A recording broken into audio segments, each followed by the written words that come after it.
Tout d'abord, pour commencer, j'aimerais absolument qu'on pose un fondement à notre préparation psychologique pour le mois de Ramadan. La première chose en fait qu'il faut essayer de comprendre, c'est que le Ramadan n'est pas une fin en soi. Qu'est-ce que ça veut dire que le Ramadan n'est pas une fin en soi? Ça veut dire qu'en fait, tous ceux qui font du Ramadan une fin en soi sont des Ramadaniens. C'est-à-dire qu'ils se projettent uniquement dans le mois de Ramadan et ils vont faire des efforts uniquement pendant le mois de Ramadan. Mais une fois que le mois de Ramadan sera terminé, ils vont délaisser tous leurs efforts. Alors vous devez considérer non pas le Ramadan comme une fin en soi, mais le Ramadan comme un moyen de vous élever spirituellement parlant. Et l'objectif, c'est de chercher à être dans un état spirituel à la fin du Ramadan meilleur que l'état spirituel dans lequel vous étiez avant le début du mois de Ramadan. Ainsi, le mois de Ramadan est pour vous l'occasion de vous propulser spirituellement parlant. Et chaque année, vous avez l'occasion de prendre de la hauteur et de vous élever avec le mois de Ramadan.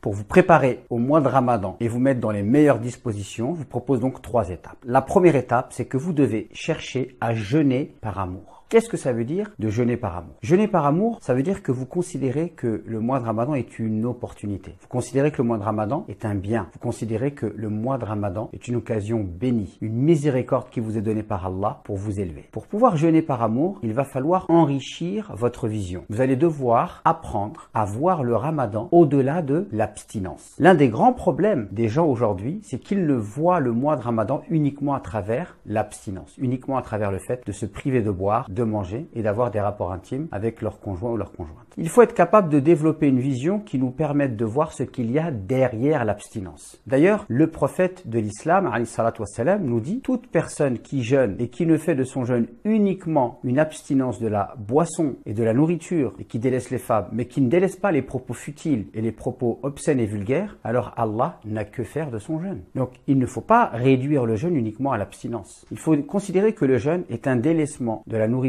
du corps et des plaisirs du corps qui sont légitimes dans le but de permettre à l'âme d'aller chercher un type de nourriture. En fait, le jeûne, c'est le délaissement de choses qui sont en rapport avec le corps pour pouvoir mieux se focaliser sur l'âme et sur la nourriture de l'âme et sur les plaisirs de l'âme. Et derrière l'abstinence, il y a des choses extraordinaires telles que la maîtrise de son âme, l'apprentissage de la patience et du contrôle de ses désirs et de ses pulsions. Derrière aussi l'abstinence, il y a la possibilité de revivifier son âme et son attachement à Allah subhanahu wa ta'ala par le dhikr, par le rappel d'Allah. Derrière l'abstinence, il y a aussi la possibilité de ralentir, psychologiquement parlant, et de cultiver en soi une quiétude et une sérénité. Derrière aussi l'abstinence, il y a le fait de se rappeler que tout au long de l'année, nous jouissons de grandes choses et cela nous permet de cultiver la reconnaissance. Et je vous invite tout simplement à méditer lorsque vous avez jeûné une journée en été, un simple verre d'eau a un goût extrêmement sucré. Ce verre d'eau à ce moment-là, il est exceptionnel. Par le jeûne, on a la capacité à réactiver en nous la reconnaissance des bienfaits divins. Donc derrière l'abstinence, il y a plein de choses merveilleuses et jeûner par amour, c'est être capable de voir ce qu'il y a derrière l'abstinence.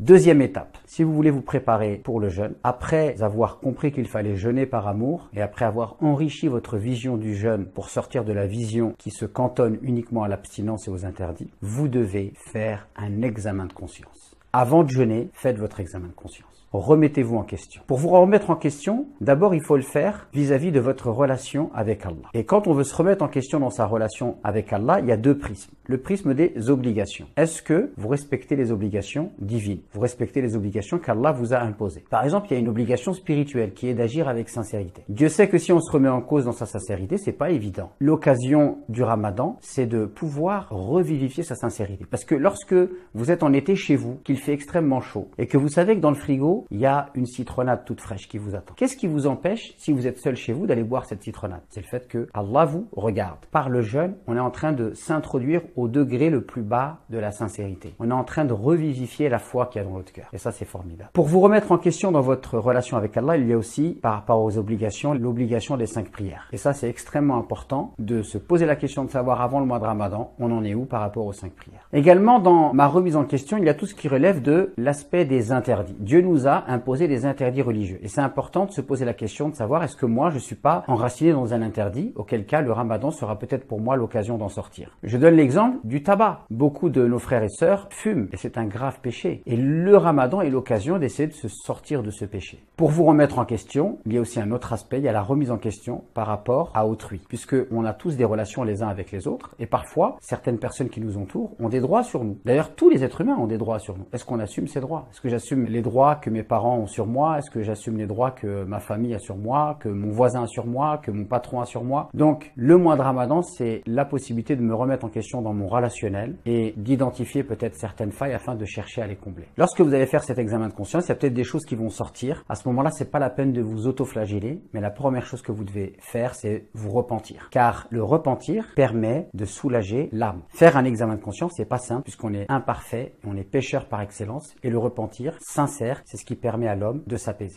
Par la suite, je vous propose de passer donc à la troisième étape. La troisième étape, c'est de profiter de ce Ramadan pour vous fixer des objectifs clairs. Alors les objectifs vont découler de cet examen de conscience. Si par rapport à votre relation avec Allah, vous avez vu que vous aviez des manques, par exemple les 5 prières, vous allez profiter du Ramadan pour retisser un lien fort avec Allah à travers les 5 prières. Si par exemple vous avez vu qu'il y a un péché dans lequel vous êtes tombé, vous allez profiter du mois de Ramadan pour essayer de sortir de ce péché. Si vous vous êtes aperçu que vis-à-vis des membres de votre famille, vous les aviez délaissés, vous allez profiter du mois de Ramadan pour retisser des liens forts avec les membres de votre famille. Les objectifs aussi que vous devez vous fixer doivent correspondre à votre état spirituel. Par exemple, est-ce qu'il faut absolument finir le Coran pendant le mois de Ramadan? Donc vous devez vous fixer des objectifs qui sont en rapport avec votre état spirituel. Par exemple, si vous êtes une personne qui ne fait pratiquement jamais la prière, alors peut-être qu'il n'est pas judicieux pour vous de faire les prières du Tarawih, mais peut-être volontairement de délaisser les prières du Tarawih, mais d'abord de se focaliser sur les 5 prières. Si vous êtes une personne par exemple qui ne se réveille jamais à la prière du Fajr, vous allez profiter du mois de Ramadan pour commencer à prendre l'habitude à vous réveiller pour la prière du Fajr. Lorsque vous allez faire des efforts sur ce qui est essentiel, notamment les 5 prières, lorsque le Ramadan nous quittera, les efforts que vous aurez effectués resteront avec vous puisque les 5 prières continuent après le mois de Ramadan. Et ainsi, vous vous êtes attaché à une chose et cette chose-là se verra après le mois de Ramadan. Rappelez-vous, le mois de Ramadan n'est pas une fin en soi. L'objectif, c'est que vous soyez meilleur après le mois de Ramadan.